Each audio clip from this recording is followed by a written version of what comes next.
السلام عليكم ورحمة الله.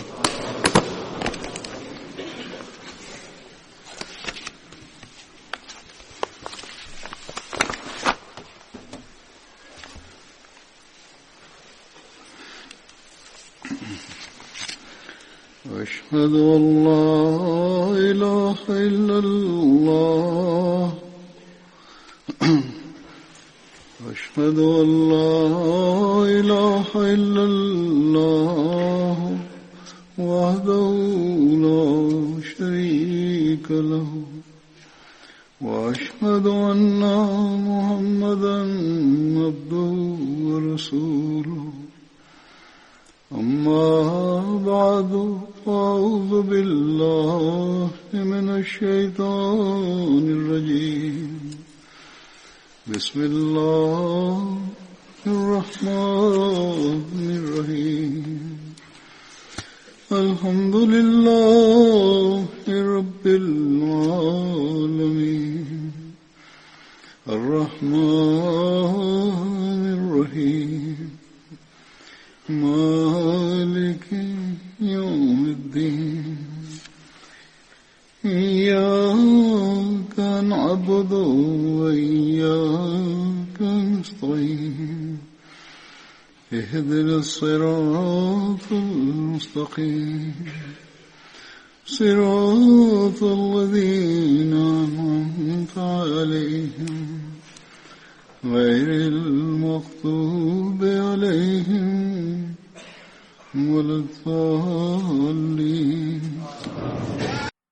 En el sermón anterior, narrando la vida de Hazrat Usman bin Maz'un, finalicé diciendo que él fue la primera persona en ser enterrada en Jannatul Baqi.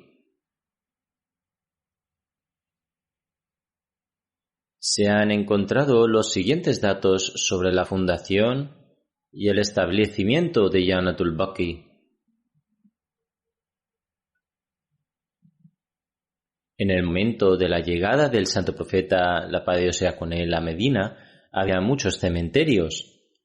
Los judíos solían tener sus propios cementerios, mientras que las diversas tribus árabes tenían sus respectivos cementerios. La ciudad santa de Medina estaba dividida en varios barrios en ese momento, y cada tribu solía enterrar a sus muertos en un campo abierto en su área.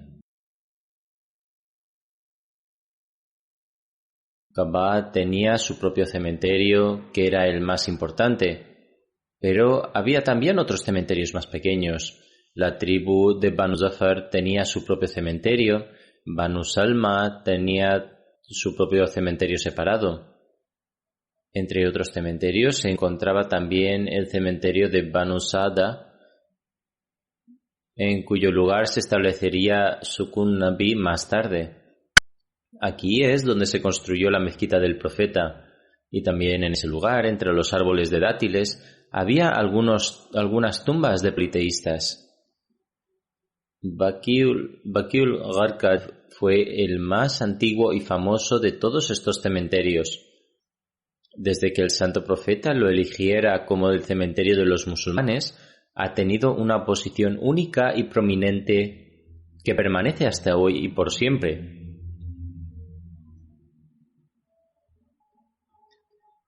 Hazrat Ubaidullah bin Abi Rafi relata que el santo profeta buscaba un lugar donde solamente estuvieran enterrados los musulmanes.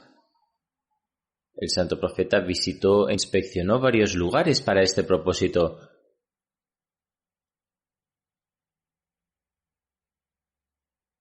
Sin embargo, este honor fue decretado para Baqiul Gharqad. El santo profeta anunció: «Se me ha ordenado que elija este lugar, es decir, Baqiul Gharqad». Baqiul Gharqad solía llamarse Baqiul Jabjaba en aquel entonces. Tenía innumerables árboles Gharqad y arbustos silvestres que crecían dentro. Había una gran cantidad de mosquitos y otros insectos, y cuando los mosquitos se elevaban debido a la tierra fangosa o a la maleza, Parecía como si nubes de humo lo hubieran cubierto desde arriba. La primera persona que fue enterrada allí, como ya se ha mencionado, fue Hazrat Usman bin Mazun. El santo profeta, la paz de Dios sea con él, colocó una piedra a la cabeza de la tumba que decía: Él nos ha precedido. A partir de entonces, cada vez que alguien fallecía, la gente le preguntaba al santo profeta dónde debía ser enterrado. El santo profeta respondía: cerca de Usman bin Mazun, que nos ha precedido. En árabe, Baqi es un lugar en el que abundan los árboles. Este lugar era conocido en Medina como Baqi ul-Gardak, ya que abundaban los árboles Gardak. Además, abundaban los arbustos silvestres. También se le llama Jannatul Baqi.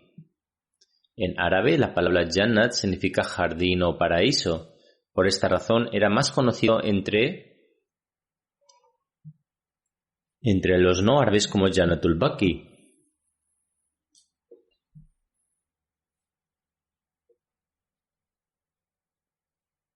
Abdul Hamid Qadri Saheb ha dado esta explicación. Luego afirma que no debemos olvidar que los árabes llamaban Jannat a sus cementerios. También se le llamó Mukabirul Baqi, más comúnmente mencionado por los beduinos.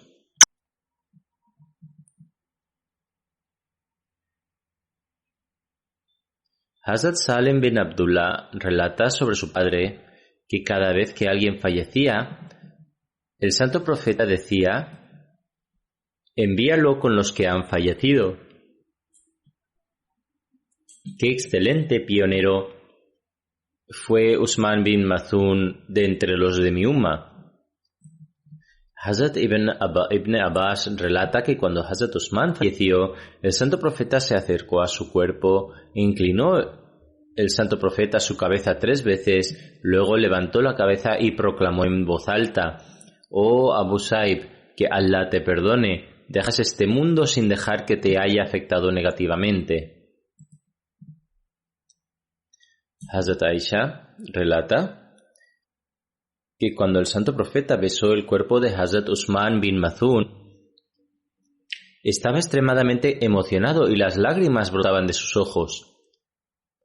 El santo profeta estaba muy conmovido en ese momento y de sus ojos brotaban las lágrimas. Hazrat Aisha relata que el santo profeta besó a Hazrat Usman después de su muerte. Ella afirma que vio las lágrimas del santo profeta en las mejillas de Hazrat Usman. El santo profeta derramó tantas lágrimas que estaban cayendo en las mejillas de Hazrat Usman. Cuando el hijo del santo profeta, Ibrahim, falleció, el santo profeta, la paz de Dios sea con él, dijo: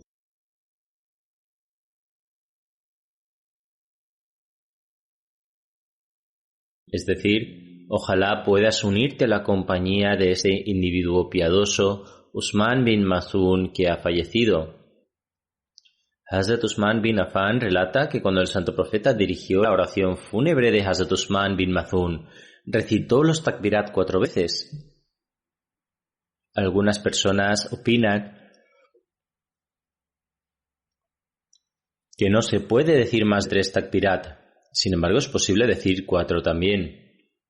Mutalib relata: cuando falleció Hazrat Usman bin Mazun, sacaron su cuerpo y lo enterraron. Sobre esto el santo profeta ordenó a una persona que trajera una roca, pero no pudo levantar la roca porque pesaba mucho. Así que el santo profeta, la paz de Dios sea con él, fue él mismo, se paró junto a la piedra y se arremangó las mangas de la camisa.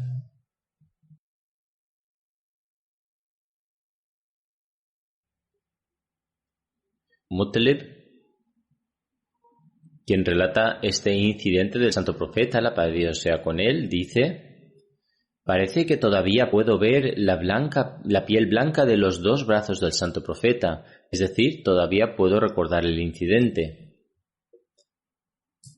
Los brazos del santo profeta eran hermosos y todavía puedo ver la blancura de su piel después de que el santo profeta se hubiese remangado. Después de esto, el santo profeta levantó esa roca y la colocó junto a la cabeza de la tumba de Hazrat Usman bin Maz'un. El santo profeta luego dijo: reconoceré la tumba de mi hermano a través de esta roca, y quien quiera que fallezca de entre mi familia le enterraré cerca de ella. Esta es una narración de Sunan Abi Daud. Ahora mencionaré algunos aspectos de los detalles que Hazrat Mirza Bashir Ahmad Sahib ha presentado en relación con el fallecimiento de Hazrat Usman bin Maz'un.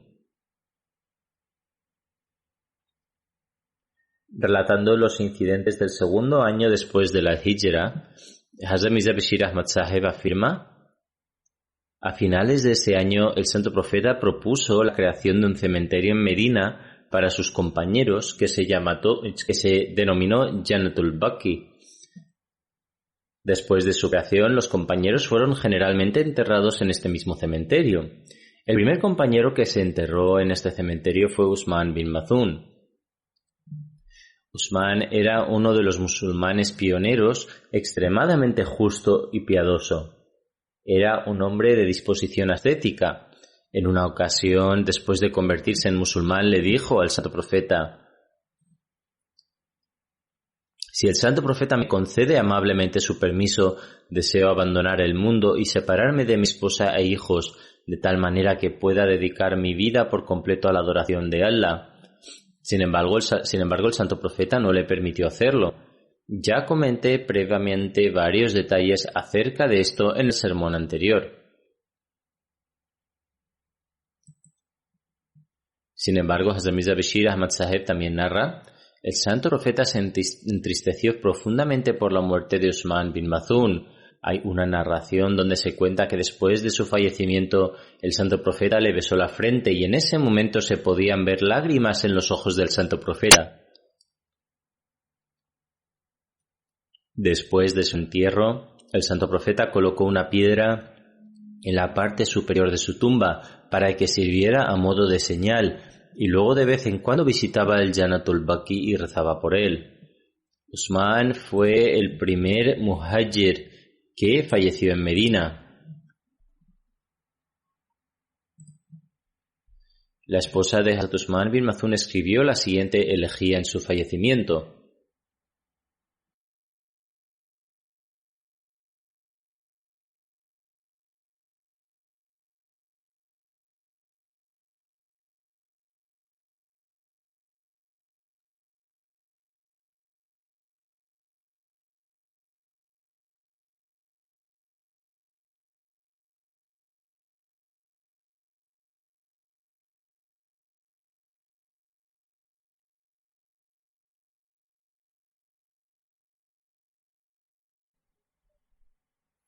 la traducción es: oh ojos míos, derramaste infinitas lágrimas por la muerte de Usman, quien pasó sus noches de acuerdo con el placer de su creador.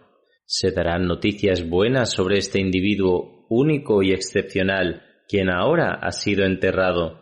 Baqi y Gardak han sido purificados debido a este habitante, y sus alrededores se han iluminado tras su entierro. Tu fallecimiento entristeció el corazón hasta el punto de que no se curará hasta que yo muera, y este estado en el que estoy no cambiará. Estos fueron los sentimientos expresados por su mujer. Hazrat Ala, una de las mujeres de los Ansar, que había prometido lealtad al santo profeta, narró: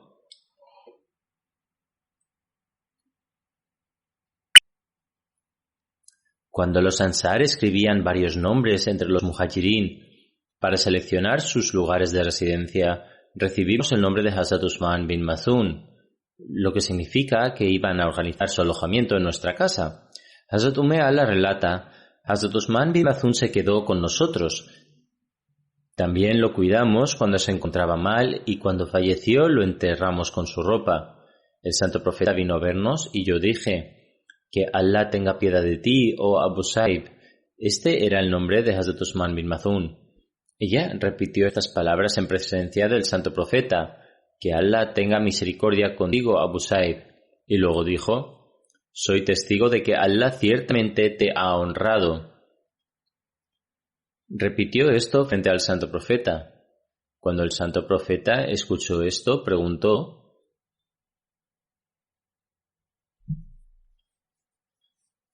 ¿cómo has llegado a saber que Allah el Todopoderoso lo ha exaltado ciertamente? Ella respondió: oh mensajero de Allah, que mis padres sean sacrificados por ti. No estoy segura de esto, pero es así como lo sentí. Por ello, así expreso mis sentimientos. Sobre esto, el santo profeta respondió: en lo que respecta a Usman, él ha fallecido y espero que tenga prosperidad y que Allah el Todopoderoso lo honre. Sin embargo, juro por Allah que ni siquiera sé qué pasará con Usman. Aunque él había orado por Hazrat Usman, dijo: soy un profeta de Dios, pero aún no estoy seguro de lo que sucederá con Hazrat Usman.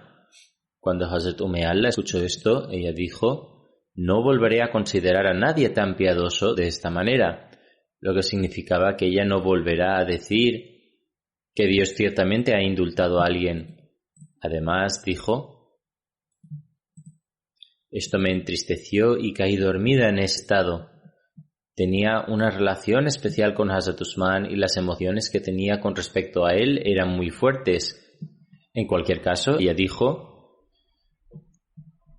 por la noche vi en un sueño que había una fuente que fluía y que pertenecía a Hazrat Usman.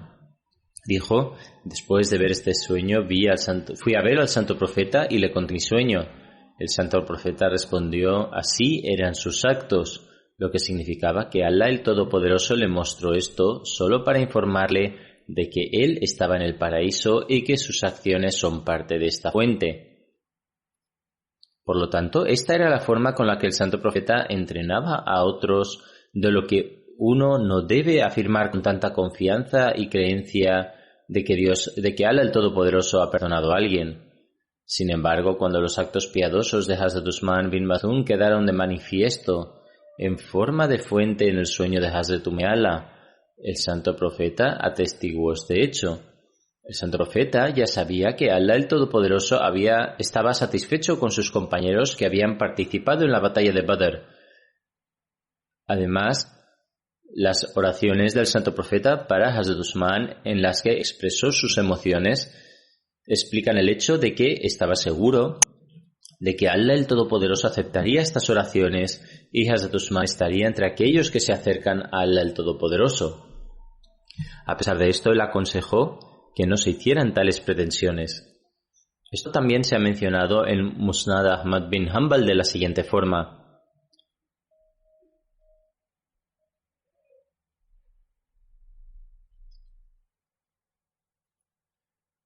Harija bin Zaid menciona una narración de su madre en la que se cuenta que cuando falleció Hazrat Usman bin Mazun, la madre de Harija bin Zaid dijo: Abu Saib, eras un hombre con virtudes. Tus días buenos fueron realmente muy excepcionales. El santo profeta escuchó esto y preguntó: ¿quién dijo esto? Ella respondió: he sido yo quien ha hecho esto. El mensajero de Allah dijo: ¿qué te llevó a esta conclusión? Respondí: oh mensajero de Allah, fueron los hechos y actos de adoración de Hazrat Usman bin Mazun los que me llevaron a creer que Allah el Todopoderoso ciertamente le trató con perdón y tolerancia. El santo profeta dijo: no vimos nada más que bondad en Usman bin Mazun. Sin embargo, también dijo: tened en cuenta que soy un profeta de Dios, pero por Dios ni siquiera yo mismo estoy seguro de lo que sucederá conmigo en el futuro. Nadie fue tan amado por Allah el Todopoderoso como lo fue el santo profeta, pero el nivel de temor de Dios y la comprensión de su independencia fue tal que el mismo santo profeta dijo: no estoy seguro de lo que sucederá conmigo en el futuro. Por tanto, si este era el estado del santo profeta, ¿cuánto temor deberíamos tener nosotros? Incluso deberíamos estar preocupados por la realización de buenas acciones y de centrar nuestra atención hacia la adoración de Dios, y aún así nunca debemos sentirnos orgullosos de ello, sino que debemos progresar en humildad y siempre debemos rogar a Allah el Todopoderoso por su gracia y misericordia para que nos conceda su perdón. En otra narración de Musnad Ahmad bin Hanbal, Alá afirma: Usman bin Mazun se puso malo mientras convivía con nosotros. Lo cuidamos hasta que falleció y el sudario fue con su propia vestimenta. El mensajero de Allah nos visitó. Le dije: oh Abu Saib, que Allah tenga piedad de ti. Soy testigo de que Allah te ha honrado enormemente. El mensajero de Allah dijo: ¿cómo sabes que Allah el Todopoderoso le ha honrado? Ella respondió: no estoy segura, oh mensajero de Allah, que mis padres sean sacrificados por ti. El santo profeta dijo entonces: en lo que respecta a Usman bin Mazun, él falleció y espero por su prosperidad que Allah el Todopoderoso le conceda el bien. Sin embargo, por Dios, a pesar de ser el mensajero de Allah, aún no sé qué pasará conmigo mismo en el más allá.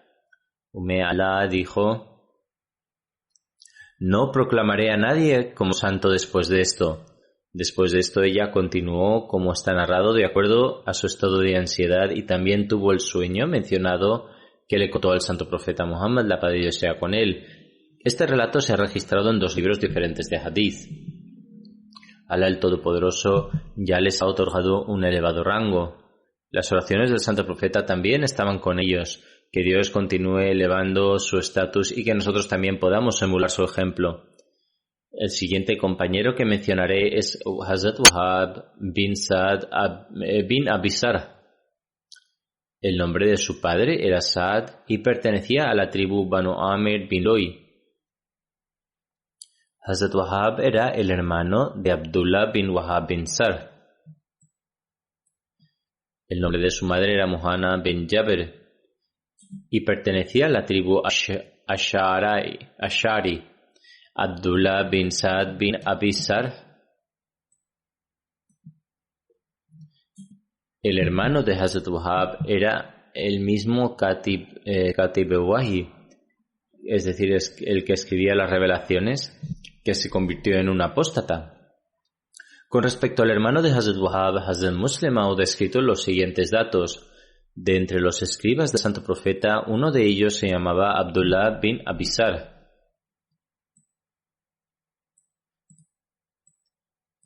En Siratul Halabia está escrito que él era el hermano adoptivo de Hazrat Usman bin Affan.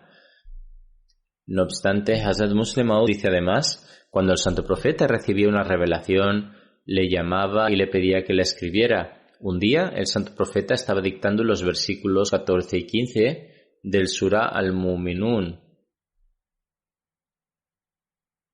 Cuando llegó al verso: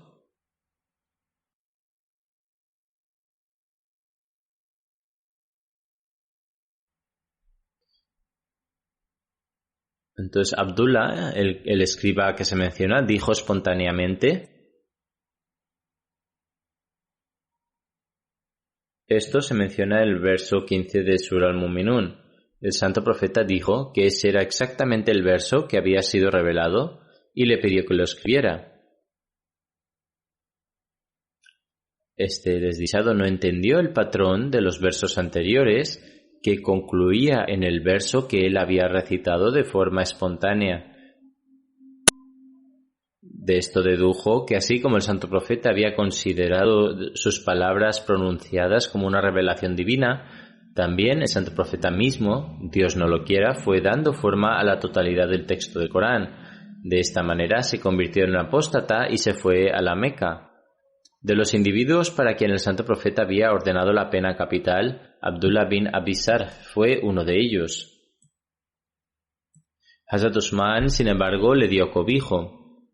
Los detalles de este cobijo son que con motivo de la conquista de la Meca, cuando Abdullah Abisar supo que su ejecución había sido ordenada, se dirigió a su hermano adoptivo Usman bin Affan, buscó refugio y le dijo: oh hermano, concédeme refugio del santo profeta antes de que me maten. Esto está registrado en Siratul Halabia. Hazrat Muslim Maud describe que permaneció escondido en la casa de Hazrat Usman durante 3 o 4 días.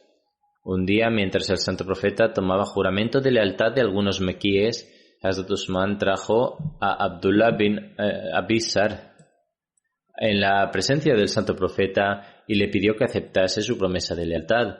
Por un momento el santo profeta permaneció en silencio, después de lo cual aceptó su promesa de lealtad. Así, Abdullah bin Abisar una vez más aceptó el Islam. Había muchas razones por las que se había dado la instrucción inicial para ejecutarlo. Había avivado las llamas de la discordia y el desorden. El mandamiento de ejecución no fue dado simplemente porque se había convertido en apóstata, sino que había cometido muchos crímenes. Asim bin Umar relata que cuando Hazrat Wahab emigró de la Meca a Medina, se quedó en la casa de Hazrat Kulthum bin Hidam. El santo profeta había establecido un vínculo de hermandad entre Hazrat Wahab y Hazrat Suaid bin Amr. Estos dos, es decir, los recientemente establecidos hermanos, fueron martirizados en la batalla de Mauta. Hazrat Wahab participó en las batallas de Badr, Uhud, Khandak, Hudaybiyah y Khaybar y falleció en Jamadiul Ula el 8 después de la Hijra en la batalla de Mauta. Tenía 40 años el día de su muerte. ¿Cuál fue la batalla de Mauta y cuáles fueron las causas? Esto ha sido mencionado en Tabaqat al-Kubra. Esta batalla tuvo lugar en Jamadiul Ula en el 8º año después de la migración. El santo profeta Muhammad, la paz de Dios sea con él, envió a Haris bin Umair con una carta como mensajero al rey de Busra. Cuando llegaron al lugar llamado Mauta, se encontraron con Surahbil bin Amr Ghassani, quien era uno de los gobernadores de Siria nombrados por el emperador romano según Siratul Halabiyya. Él los detuvo y los martirizó. Aparte de Haris bin Umair, ningún otro mensajero del santo profeta fue martirizado. Cuando las noticias de esta tragedia llegaron al santo profeta, su corazón sufrió enormemente y se sintió agraviado por su fallecimiento. El profeta pidió a la gente reunirse para la batalla. La gente se reunió y el número total de efectivos fue de 3.000. El santo profeta Muhammad declaró que el líder de este grupo sería Hazrat Zaid bin Haritha, y después de preparar una bandera blanca y entregarla a Zaid, el profeta aconsejó: ve al lugar donde Hazrat Haris bin Umair ha sido martirizado e invita a la gente que está allí a unirse al Islam.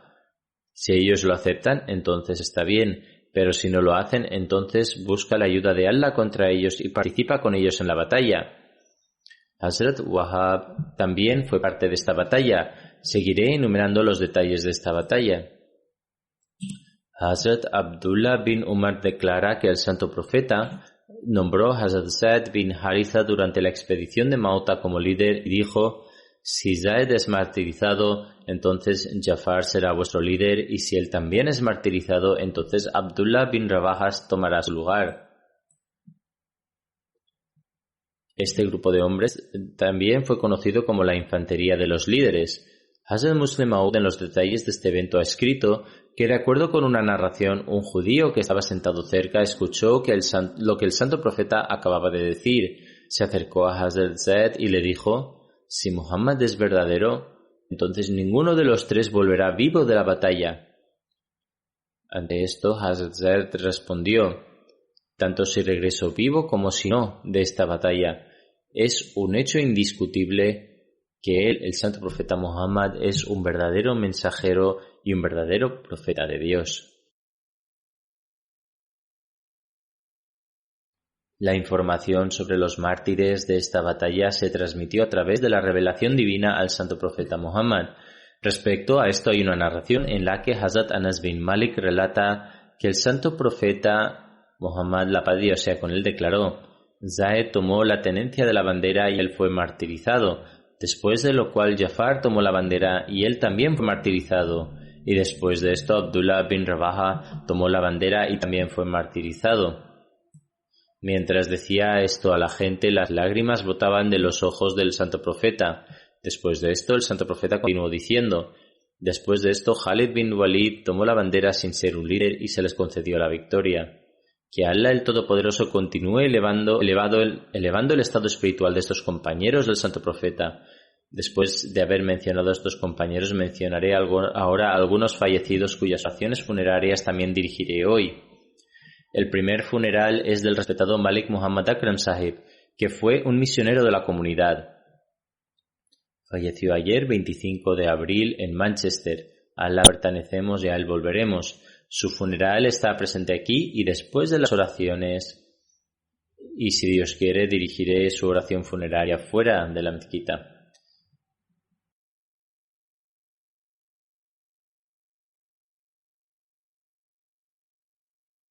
Nació el 2 de abril de 1947 en Malkwal, en el distrito de Gujarat.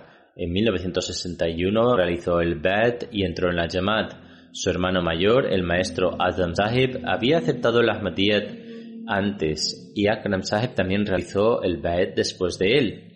Recuerdo que escribió un artículo en el que explicó que fue a Rabwa para estudiar y, afectado por el ambiente de Rabwa, hizo el Bai'at. Sin embargo, en 1962, después de haber realizado el Bai'at, dedicó su vida a la Jamaat. Después de terminar su licenciatura, recibió su graduación de Shahid Eid de Maulvi Fazl. Se hizo misionero en 1971. En 1970, Hazrat Khalifatul Masih III leyó su nikah con Amatul Karim Sahiba, hija de Maulvi Abdul Basharat Ghafur Sahib. Akram Sahib tuvo la oportunidad de servir como misionero en diferentes lugares de Pakistán y en otros países. Durante aproximadamente 30 años sirvió en varias Jamaats por todo el Reino Unido, Oxford, Manchester, Glasgow y Cardiff.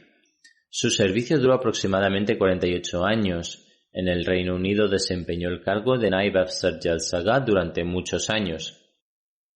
Desde 1971 al 73 sirvió en varios lugares de Pakistán. Del 73 al 77 lo hizo en Gambia y del 77 al 79 en Karachi, Pakistán. Y después, desde el 70 al 80 sirvió en Rabwa, en Wakalat-e-Tabshir. Entre 1980 y 83 desempeñó el cargo de director del Colegio de los Misioneros de Hilaro en Nigeria. Después volvió a Pakistán y permaneció en Rabwa de 1989 hasta 1989. Desde el 89 hasta el 2018 tuvo la oportunidad de prestar su servicio en el Reino Unido. Inicialmente en 2007 alcanzó la edad oficial de jubilación, pero fue contratado nuevamente en febrero del 2007 y tuvo la oportunidad de desempeñar sus funciones hasta el 2018. Aunque un Waqf Zindagi permanece de por vida en su calidad de devoto, sin embargo, recientemente, debido a una enfermedad, fue incapaz de continuar activamente con sus obligaciones y se retiró. No obstante, podemos decir que solo pasó unos meses sin estar en activo y en este sentido se puede afirmar que sirvió hasta su último aliento. El Amir Sahib de Reino Unido escribe: era muy trabajador, obediente y tenía una naturaleza muy agradable. Cualquier trabajo que la Jamaat le asignaba lo completaba con gran esfuerzo y diligencia. Tenía la costumbre de escribir de inmediato informes completos y enviarlos. Se le asignó servir en Manchester. Malik Sahib trabajó sin descanso con el fin de recolectar fondos para la mezquita Darul Aman durante su construcción. Ataul Mujib Rashid Sahib escribe: Akram Sahib era un hombre de principios y poseía muchas cualidades. Era muy piadoso, honesto y un Ahmadi extremadamente fiel. Era un misionero apasionado que trabajaba de forma diligente. Era un siervo de la comunidad que demostraba tener los niveles más altos de obediencia hacia el Jalifa. Majid Sialkoti Sahib escribe: poseía muchas cualidades. La más importante es que era un siervo extremadamente leal al Jalifa. Sentía pasión por el tabligh. Sialkoti Sahib continúa diciendo: cuando éramos estudiantes durante las vacaciones, visitó nuestro pueblo y dijo que la gente debía salir a predicar. y se involucró en las actividades de Tabligh. Sacrificó sus vacaciones para realizar Tabligh con los Khuddam y Ansar. A lo largo de su vida siempre mostró obediencia.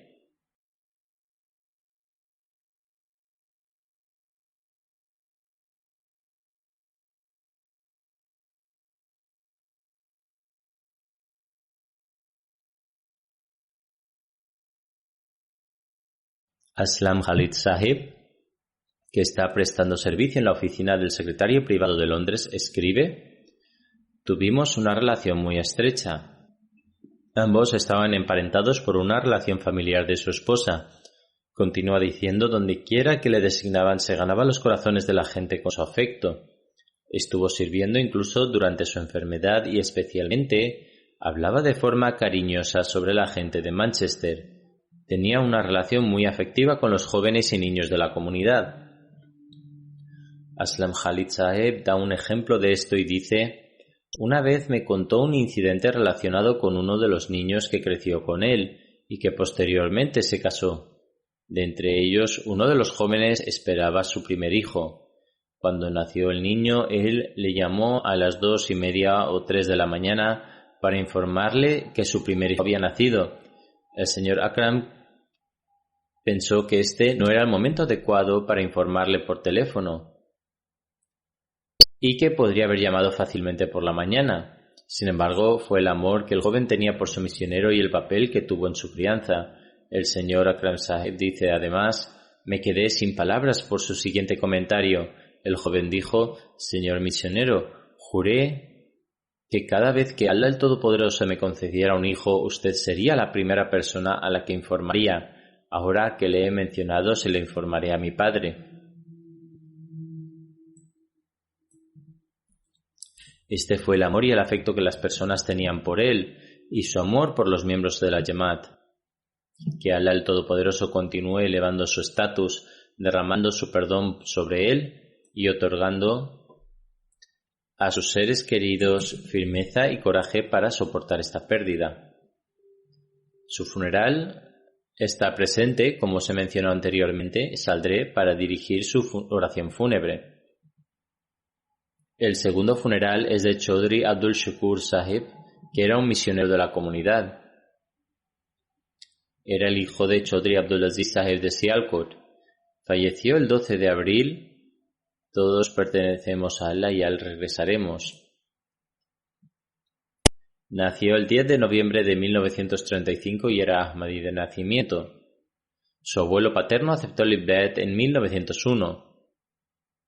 El respetado Abdul Shakur Sahib completó sus exámenes intermedios, tras los cuales completó su Shahid y Maulvi Fazl y consagró su vida en 1956. Anteriormente trabajó en la división de ferrocarriles como mecanógrafo. En 1962 aprobó su examen Maulvi Fazl y en el 63 se graduó en Jamia Ahmadiyya con el título de Shahid. En julio del 63 fue nombrado en Wakalat Mal segundo, después de lo cual tuvo la oportunidad de trabajar en varias oficinas de Rabwa. En el 64 fue enviado a Sierra Leona para la propagación del Islam y sirvió allí hasta el 68. Permaneció en Ghana desde diciembre del 73 y del 75 al 78 prestó servicios en Gambia. En febrero del 80 hasta abril del 86 prestó servicios en Liberia. En esos países el fallecido tuvo la oportunidad de trabajar como amir y misionero encargado. En 1990 fue nombrado Naib Wakalit Tabshir. Además, trabajó como Naib Wakilul Mal III, secretario del Comité Abadi y Naib Wakilul Mal II. Tras jubilarse en 1995, continuó trabajando hasta el 2004 y debido a una dolencia de sus ojos a causa de glaucoma se jubiló en 2004. Su hijo, el Dr. Abdul Sabur Sahib, que reside en Estados Unidos, dice: mi padre trabajaba muy arduamente y era un hombre muy sencillo. Le veía propagando el mensaje involucrado en la formación moral en Liberia, como amir y misionero encargado. Siempre solía preparar diligentemente sus sermones, empleando referencias del Santo Corán, hadices, libros de la comunidad, la Biblia, etc. Solía predicar a los cristianos y otros musulmanes con argumentos y siempre hablaba con cortesía. Además, escribe, solía gastar en todas nuestras necesidades educativas a pesar de tener recursos limitados y se aseguraba que yo y todos mis hermanos recibiéramos educación. Mahmud Tahir Sahib, Qaid Amumi de Ansarullah, Pakistán, escribe, siempre trabajaba silenciosamente sin tratar de llamar la atención y era una figura influyente. Naib Akil Tabshir, Sheikh Khalid Sahib, escribe, poseía un temperamento equilibrado y un carácter noble. Era de naturaleza meticulosa y extremadamente leal y un siervo devoto del Ahmadiyyat y del Khilafat. Haider Ali Zafar, que actualmente ostenta el cargo de Naib Amir en Alemania, escribe, Abdul Shakur Saheb poseía muchas cualidades, era muy leal, tenía un temperamento equilibrado y era un trabajador laborioso. Solía tener cuidado a la hora de gastar dinero de la comunidad. Era piadoso y un hombre de principios. En Liberia era el encargado de la biblioteca de la Jemaat y lo hizo de una manera excelente. De las ganancias de la librería construyó una nueva mezquita y un alojamiento para el misionero. En un área pequeña construyó un complejo que incluía una biblioteca, habitaciones y un espacio separado en la mezquita para que los hombres y las mujeres ofrecieran sus oraciones. Junto a esto había una residencia para el misionero. Durante la construcción él se unió a los trabajadores. Inicialmente él mismo generó los ingresos y se encargó de la construcción, pero también se unió junto con los trabajadores en la construcción del complejo. Haider Ali Saheb además dice, en 1986, cuando le relevé, celebramos una ceremonia de despedida. Durante la ceremonia se mencionó que trabajó muy duro para construir la mezquita y la casa de la misión. En respuesta a esto dijo con gran humildad, el misionero antes de mí tuvo la oportunidad de adquirir la tierra y Allah el Todopoderoso me ha concedido la oportunidad de ver el proyecto hasta su finalización. Ahora sois capaces de organizar varias actividades de tabligh. En resumen, todo depende de las bendiciones proporcionadas por Allah el Todopoderoso. El fallecido fue un musi y aparte de su esposa deja atrás a 2 hijas y 3 hijos, que Allah el Todopoderoso eleve su estatus.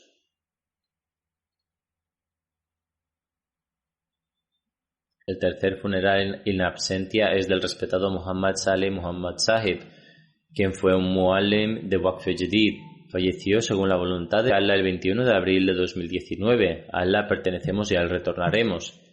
Su bisabuelo fue Malik Allah Bakhsh Sahib, compañero del Mesías prometido.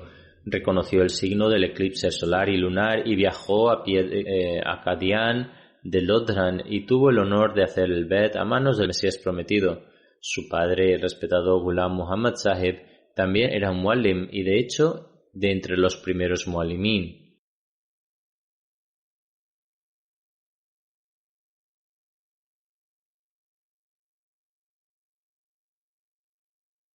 Muhammad Saleh Sahib nació en 1959 y en el 76 solicitó inscribirse en Jamia Ahmadiyya. Sin embargo, su solicitud no tuvo éxito ya que había pasado la edad establecida para la admisión. Entonces trabajó en un molino en Kotri. Su hijo escribe que nuestro abuelo Malik Ghulam Muhammad Sahib fue una vez a Kotri para visitarlo y no le gustó la atmósfera allí. Inmediatamente le ordenó dejar el trabajo y dedicar su vida como muallim bajo el esquema de Waqf Jadid. Así dejó el trabajo y volvió. Ya estaba casado en ese momento y ganaba 450 rupias en ese empleo, que era una cantidad significativa en esos días. Sin embargo, se fue y volvió, y se unió a la clase del muallim. Cuando se calificó como muallim, el subsidio establecido por la Jamaat en ese momento era de 135 rupias. Sin embargo, consideró esto como un gran honor, ya que Allah el Todopoderoso le había dado la oportunidad de servir a la fe. Así, inicialmente estaba trabajando para obtener ganancias mundanas, pero luego dedicó su vida y estaba ganando casi 1/4 o 1/3 de lo que ganaba antes. En 1989 fue enviado a Nagar Parkar y tuvo que soportar condiciones muy difíciles allí. Su hijo, que es misionero, escribe: mi madre me dijo que cuando fueron designados para la aldea de Nagar Parkar, La casa de Muallim había estado cerrada durante muchos años y la casa se había derrumbado. Por lo tanto, durante el día su padre viajaba bastante lejos para traer arena y agua y juntarla allí, y luego por la noche tanto el esposo como la esposa prepararían ladrillos. Una vez que los ladrillos se secaban, ambos construyeron su alojamiento ellos mismos, ya que no había lugar para quedarse en ese momento. Estos primeros muallimín en el área de Sindh hicieron grandes sacrificios y soportaron aquellas condiciones. Por lo tanto, primero viajaron largas distancias para recoger agua y arena. A partir de entonces lo mezclaban y preparaban ladrillos, y luego ellos mismos construían una habitación para vivir en ella y no hicieron ninguna demanda a la Jamaat. Su hijo escribe, además: me dijeron que Nagar Parkar no tenían instalaciones como tales, ya que vivían en un área remota. Por lo tanto, cuando venían a las reuniones tenía que comprar sus provisiones para todo el mes y también medicamentos para la homeopatía y otros artículos. Una vez vino a asistir a la reunión y en su camino de regreso se perdió. Dado que el área está llena de desiertos, uno tiene que seguir las huellas en el suelo para determinar el camino. Sin embargo, no pudo seguir correctamente las huellas y se perdió en el camino. Hace mucho calor en esa zona y el agua que llevaba consigo terminó. Debido a la extrema sed y al cansancio quedó inconsciente y cayó. Estaba tendido en el suelo cuando dos personas que viajaban en camello se acercaron y vieron que era el Dr. Sahib, puesto que administraba medicamentos homeopáticos a los habitantes de Nagar Parkar. Los lugareños le llamaban Dr. Sahib. Las dos personas que lo vieron también fueron pacientes suyos, por lo que le dieron un poco de agua y le llevaron de regreso a su aldea. Pasó la noche allí y al día siguiente lo llevaron de regreso al centro de Nagar Parkar. Escribía además: siempre recordaba a sus hijos que ofrecieran sus 5 oraciones diarias. Regularmente ofrecía la oración de Tahajjud e incluso el día en que falleció también ofreció la oración de Tahajjud y también despertó a mi madre para que orara. Era extremadamente cortés y mostraba un gran amor a la gente. Si alguien le hacía daño, lo soportaba con paciencia y nunca respondería. También era muy hábil en mantener relaciones con personas y era muy conocido entre las personas. Era muy de fiar y la gente le confiaba sus bienes y los dejaba con él. Si hubiera alguna discordia entre los miembros de la familia, él siempre buscaba la reconciliación.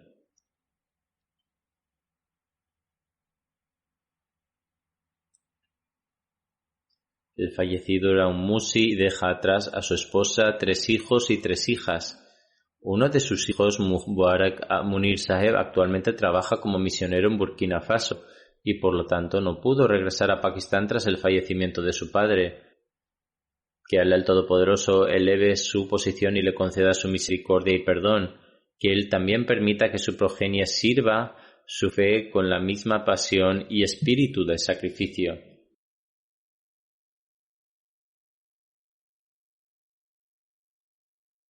La cuarta oración fúnebre en ausencia es del respetado Maushai Juma Sahib de Tanzania.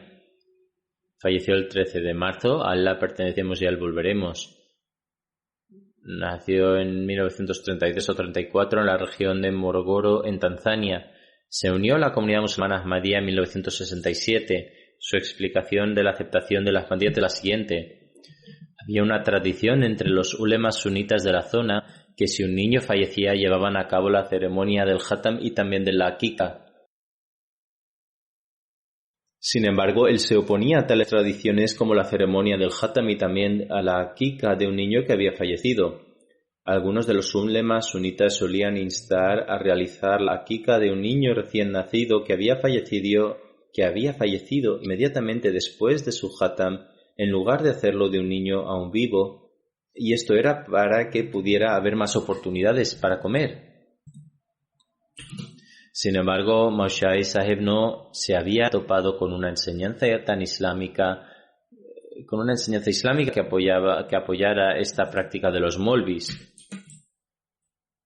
Y por lo tanto estaba muy triste y horrorizado por el estado lamentable de los musulmanes. Siempre oraba a Allah el Todopoderoso para que enviara a Jesús para que reviviera nuevamente el Islam.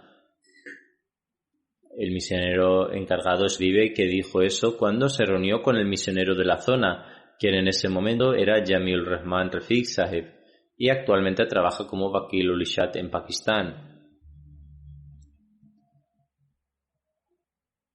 Cuando conoció a Jamil ul Rahman Rafiq Sahib, le informó acerca del relato del santo profeta en el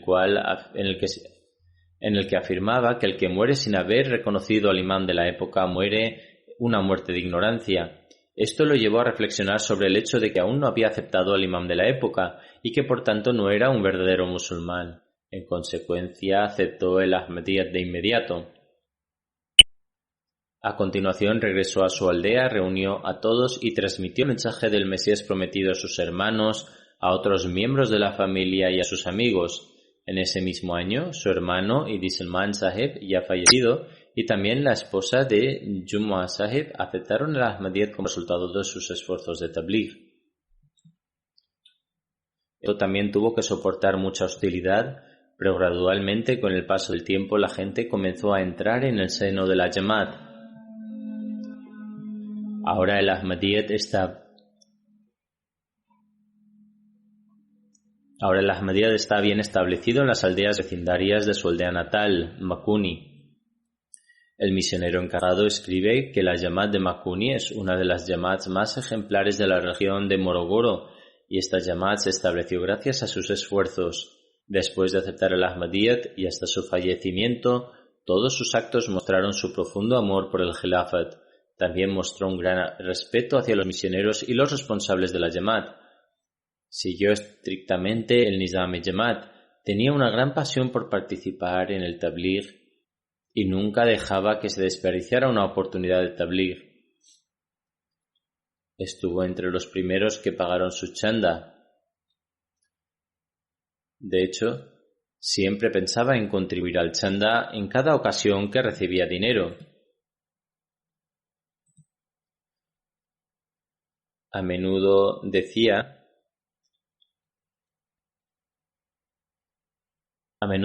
que este mundo es temporal y carente de valor.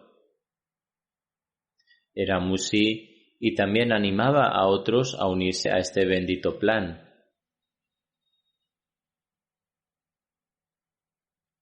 Era ejemplar en cuanto a las oraciones, pues ofrecía las 5 oraciones diariamente y también instaba a sus hijos y nietos a que ofrecieran sus oraciones a diario. Ofrecía la oración de Tahajjud con gran pasión. Había memorizado muchas de las oraciones del santo profeta y sentía una gran pasión por la lectura de los libros del Mesías prometido.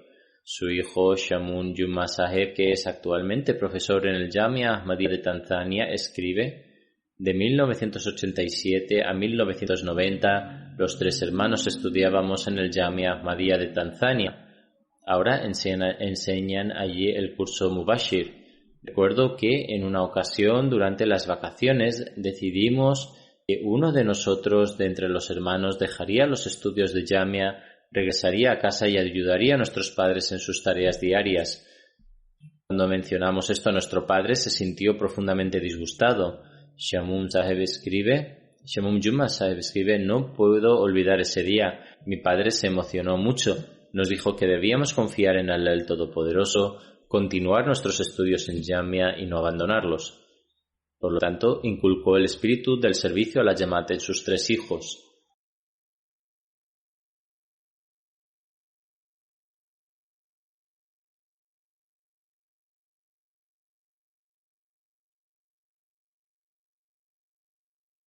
Que Allah el Todopoderoso le conceda su misericordia y perdón y eleve sus estatus.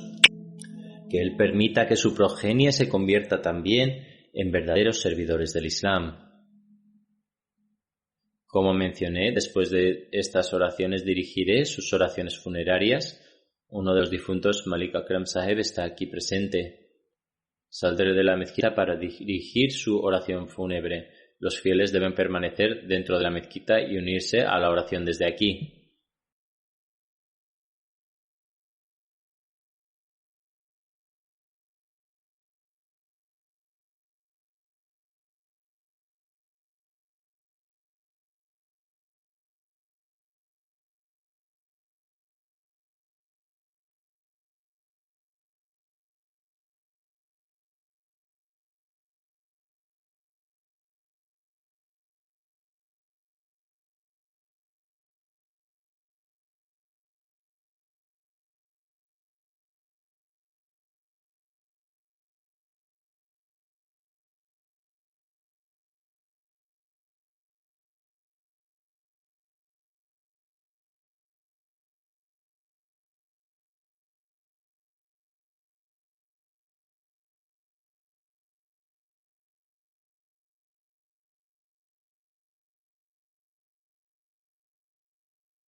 शामिल हों।